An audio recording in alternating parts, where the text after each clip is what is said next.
Hi, and welcome to our presentation on tech-savvy spaces that inspire, asking the question, what if we were to add a more tech-savvy space to the high school or change our classrooms to be more tech-savvy spaces? These kids' presentation started out of a brainstorm of me asking them, what would you change now after being one-to-one for a year? And we came up with a pretty good list, and these are the ideas that stuck.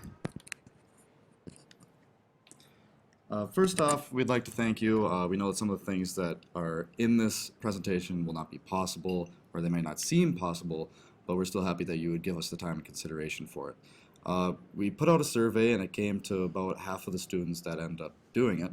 And the things that are in this presentation are the things that they thought would be good additions to the school. But first, we have a little TED Talk YouTube clip to show.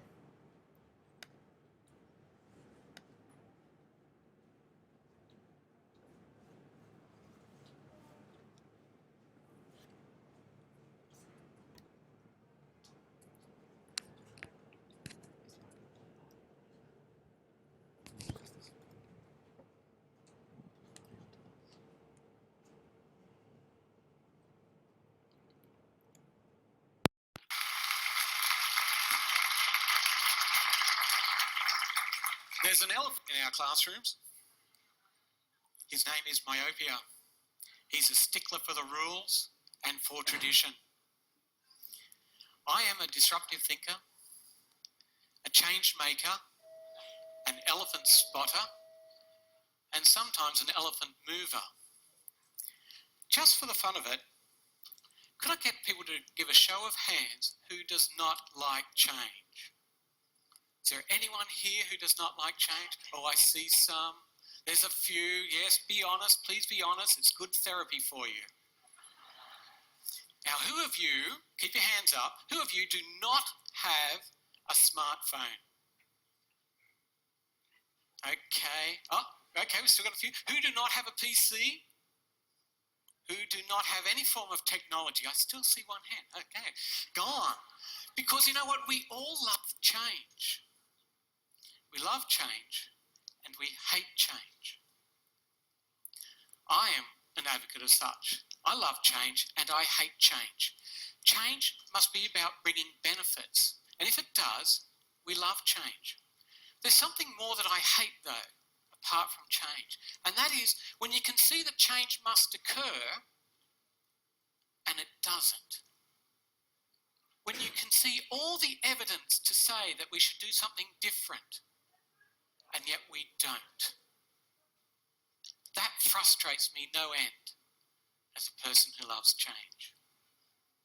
I've worked in the last 10 years working with corporations to help them with change, changing their cultures, changing their work processes, and quite often what we do is we change the physical space. And that acts as a catalyst for the other changes to occur. This is nothing new. It happens in all sorts of organisations. And we've all seen that, haven't we?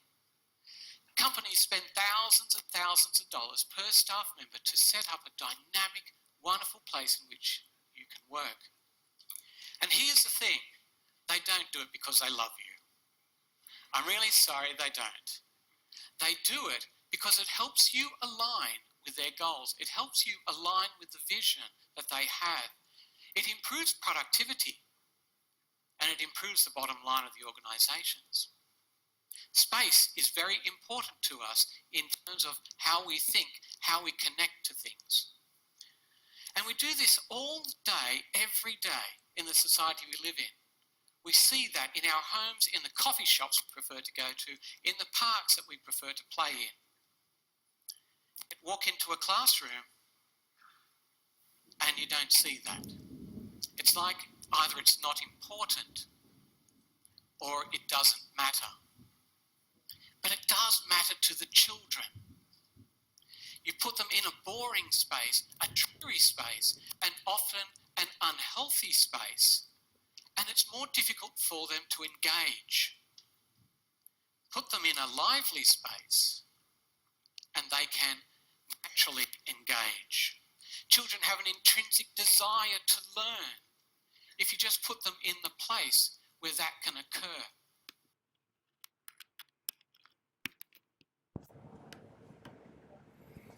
So we are thinking on adding a tech-savvy multi-purpose area to the high school. Redesign the study hall room, like combining one of the computer labs and then taking away the other two.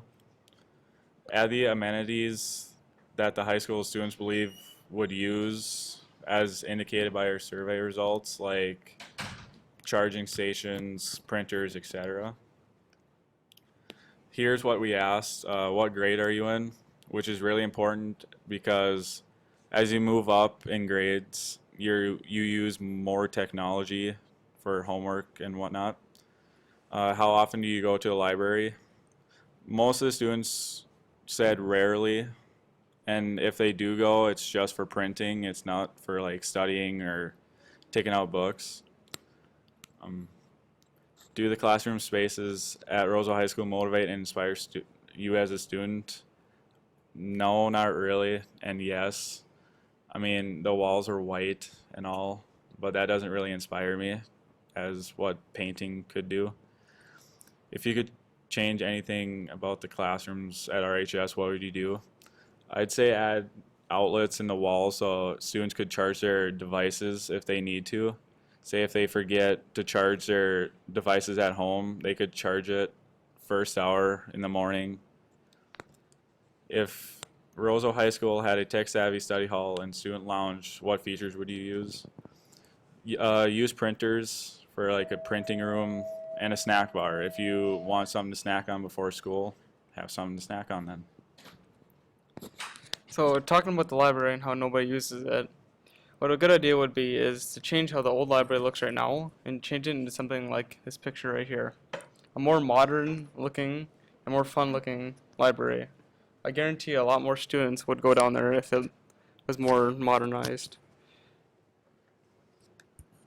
And then we take the old computer lab room and change it into something like this, a printing station and a charging station. And also we would relocate Caleb's office there so everyone could go there and ask questions. Some of our other ideas include a snack cart and a coffee bar. 82% of the students said that they would use this. Mr. Jones has talked about maybe doing this and having it as a student-run business. It helps students that want to run businesses of their own in the future to kind of get some experience before that. Also, what would be nice is some comfortable chairs because the desks are kind of hard on your back. You sit in them 7 hours a day and they're just not fun. 90% of the students said they'd utilize them. And also kind of repaint the rooms different colors because the white walls are kind of bland. Some other ideas would to reposition the tables and chairs where they're facing each other for group projects because some kids work better with other people in groups and they like to collaborate with other students. Also an honor system library with really good books and an area with a TV and magazine would be nice. Kind of take a break during the day.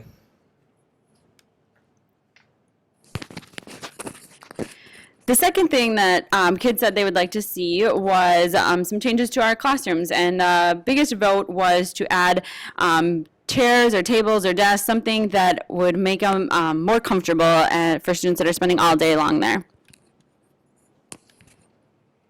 Okay, and with changing classrooms, since we did a one-to-one technology this year, we need to start having classrooms that are able to use our technology. So we need to start getting like tables and movable chairs for group work areas, and technology charging stations for all of our technology that we're using throughout the day, and bright colors, which leads to more motivated students.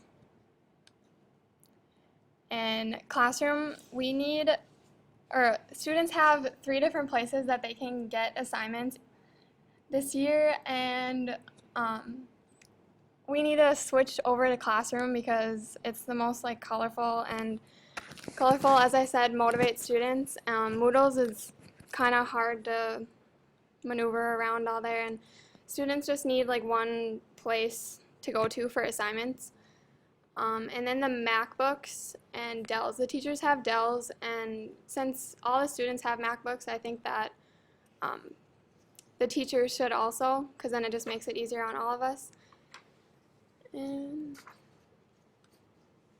collaboration. Since we're the one-to-one technology school now, we need to start learning how to collaborate in our classrooms by getting those movable chairs and tables for collaborating, because collaboration, like it says, it strengthens your listening skills and problem-solving skills when you're working together. It teaches you for like the future, so then you have skills for when you get to college and when you get to up into your business, because you have to be working with all different types of people, and that's kind of teaching you for your future. And our last thing was the node chairs. It's back to the colors. These are all really colorful and movable. This is more of like a collaboration thing, and they are kind of expensive, but when you get them in bulk, you can get a education discount. And we thought that we would start this in like the study hall and see how it goes through the classrooms, if teachers want them and like them and want to use them. But these have like extra space, and it has to do with our technology. Like, it has areas where our technology can go, and they're comfortable and great for students. As we finish up, some other noteworthy student comments from the survey that we did are included on this slide, just kind of reiterating that the things that the students in this class came up with are things that other students in the school would like to see. We will get you guys a copy of those survey results. There's a lot of questions that come along with this, and there's a lot of what ifs. What if we weren't too scared to try all this stuff? What if we weren't worried about what could go wrong? Sure, there might be some abuses of it, but for the most part, I think that students would definitely go along with it, and if it was to help them, there should be very little harm in it. What if this helped the students to thrive?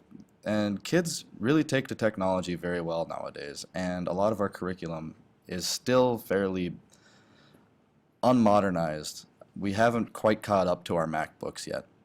What if this inspired teachers too? A lot of new innovative teaching styles could come from this, and of course it'd be really easy if we had an endless budget too. Some of the other things that could happen with this, the RHS students, such as in the FACS classes and personal finance, CAD, they could help to design and plan the rooms, such as the study hall. We could bring in the art classes to decorate the walls in the classrooms. The personal finance class could budget it out, plan for expenses, and this could really help to get both the students and the teachers both invested and inspired by their school.